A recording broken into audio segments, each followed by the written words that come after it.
Hello and welcome back for more musings with Eleni. Today I want to talk to you about gratefulness. We have been hearing about gratefulness for the last maybe 10, 15, probably the last 20 years. It's everywhere really. And gratefulness is an ancient practice. A lot of religions that have been around for 2,000 years plus mention it and talk about it. And there's a lot of evidence and research that supports it.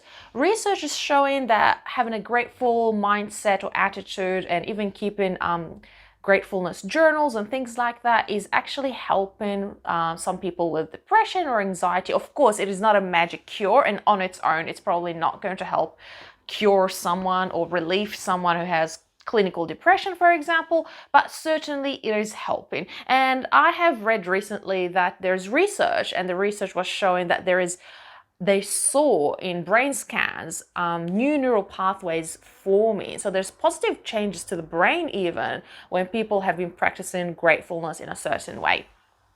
And a lot of therapists are also incorporating gratefulness into their practice and helping people start to shift a little bit, maybe from the doom and gloom mindset. And if they really are stuck in a rut and they really can't see any positivity or any color in their life, gratefulness is something that can help someone start to notice the positive things, the small good things that we probably have not noticed in a while because we've been so set on noticing things that are just going bad and not going right in our lives. Gratefulness for me, I have used gratefulness. A few years ago, I was in a really dark place and it was a really bad year and everything was going wrong in my life at every level. Friendships, finances, careers, personal relationships, nothing was right. And I was in a really, really low point. And for a year, I kept a gratefulness journal. And I did it for one whole year. And it was really the only thing that kept me going through that year. And a lot of times I would wake up in the morning and on my way to work on the train, I would write in my phone what I'm grateful for. And a lot of times it was pretty much just, I was grateful that I woke up today and that I have two eyes that see and two legs that work and I can walk on them. Literally, that's all I could be grateful for. But as we can see, even as those small things, very small things, but I had taken them for granted. And over time, I started to notice more little positive things in my life. Things are going good, things are going well. Slowly, my spectrum started to widen up. And of course, towards the end, it was not only gratefulness practice, but other things have happened and I managed to start creating the changes that I needed to create in my life so that things start looking up a little bit. But definitely gratefulness helps. But why do I want to talk about it? Usually I talk about things that are very popular in pop psychology and I like to clarify them, especially when things are being twisted and turned and used inappropriately, when things can be turned toxic. And gratefulness in itself can be toxic. How so, you wonder? How something so good, such as being grateful, can be toxic? Well, if it's used in the wrong time and for the wrong purpose and in the wrong way. Example.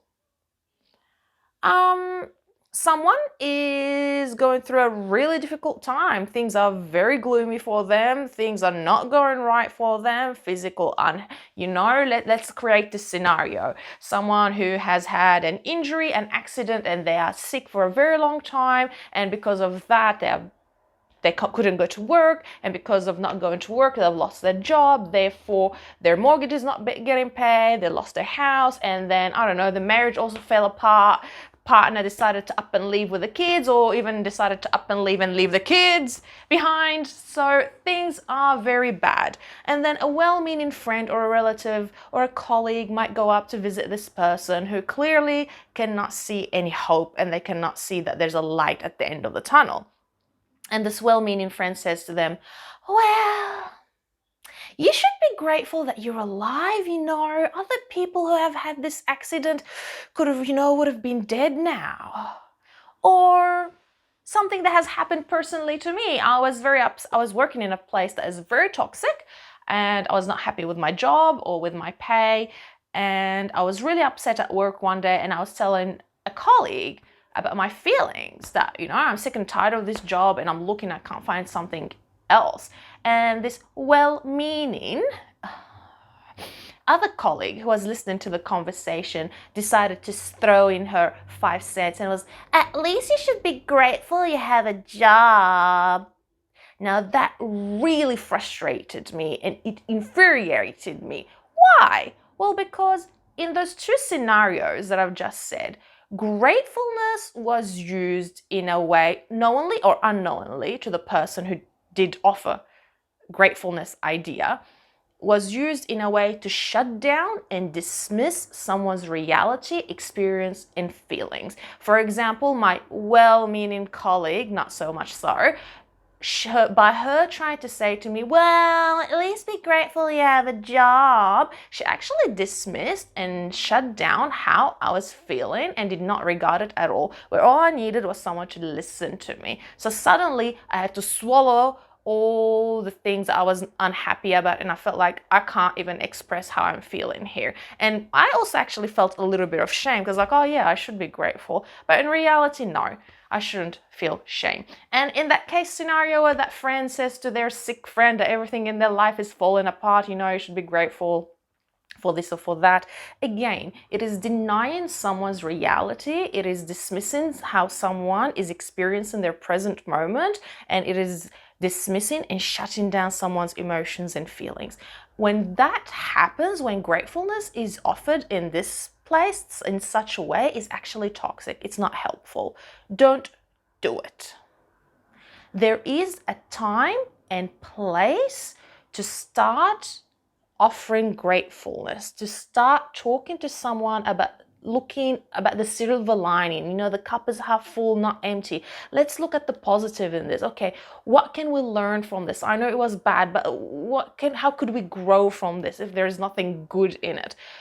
Gratefulness has its time and its place. It cannot just be dished out like that. It cannot just be slapped on someone's face like that. So if you or someone who needs to listen to this, if you have read a book about gratefulness and you think, oh my God, it's so amazing, I'm going to go and share it with everyone who's struggling with life. I'm going to give them the tips that were in this book. Or if you maybe went to a conference or a seminar or watched a webinar on gratefulness, please, please, please, please, don't feel obliged to go and start finding people who are struggling with life and start telling them that there's light at the end of the tunnel and everything is not doom and gloom and the sky is blue outside and there's birds chirping and therefore they should be happy, and start looking for the positive things that's around them.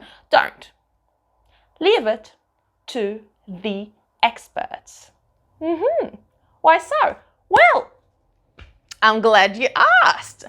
Therapists and counselors and psychologists spend years training. And when in session, therapists decide to start use gratefulness and encourage a gratefulness practice, it is actually done at a certain time in therapy, and it is actually dished out in a certain way. It is not done at a time where a person needs their feeling to be validated and heard, and it is certainly not done too early in a relationship.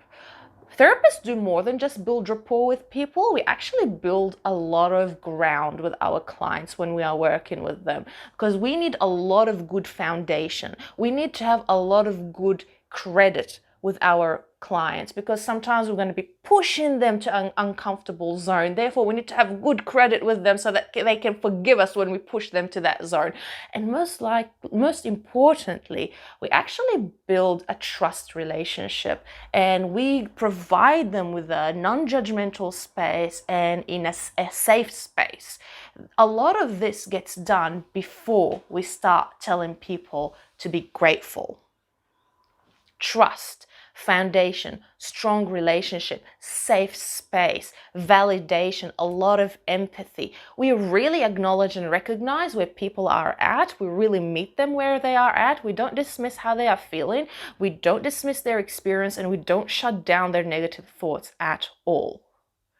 So, we don't start teaching people about gratefulness in session 1 or 2 or 3 or 4. It depends. That's why I would say, I know you are well-meaning, but leave gratefulness for those who are trained to actually dish it out, because we know really, oh, sorry, not we, therapists and counselors and psychologists, we actually know when to start to introduce that into the client's world, into a person's world, once we feel that they are at a place where they can actually take it. And of course, once we know that they have been validated, they have been heard, and they have been seen. And now we can start introducing that into their world. But for you, well-meaning friend, well-meaning cousin, well-meaning spouse, well-meaning colleague, well-meaning stranger on the bus or the train, yeah, just when you see someone struggling, if you don't know what to say and how to say it, all you can do, the best thing you could do for them is to actually just listen. Just listen to them, just validate their feelings, and just tell them that it makes sense, what they are feeling, what they are going through. Practice your empathy and try and empathize with the person in front of you. How would you be feeling? How would you be mentally right now if you were in their shoes? Just give them a good listening ear and actually ask them, I don't know what to do for you right now. I don't know what to say. I'm sorry. But is there anything that I could do to make you feel better? Is there anything that I could do for you right now? What would you like right now from me? How can I help you best? It is always better to play it safe. Just listen to them, validate their feeling, hold space for them, be non-judgmental, and give them a safe space where they can really just get everything out. And at the end, just ask them what they need from you. Okay, leave the gratefulness for later. Or in fact, maybe just leave it for the expert. It's much better. Or you know what? You could probably give them the book about gratefulness, the one that you read, and just leave it with them. They will read it when they feel ready to read it. Okay? How about we do that? So thank you very much for watching today. This is a short video. I just want to really talk about this because I hear gratefulness being thrown around and I hear it. I've experienced it personally several times, and I've heard that used in a wrong way and in a wrong context, and I've heard it being used in an absolutely the worst times to actually tell someone to be grateful for things. And that's why I want to clarify it, and I hope you found this video a little bit helpful or a lot helpful. And if you like it, subscribe and hit the like button if you're on YouTube, and if you're on Instagram, heart. And of course, feel free to share it with your friends and your family and your colleagues and anyone who you think needs to hear these nuggets of wisdom. Until I see you next time, thank you very much. This was Eleni.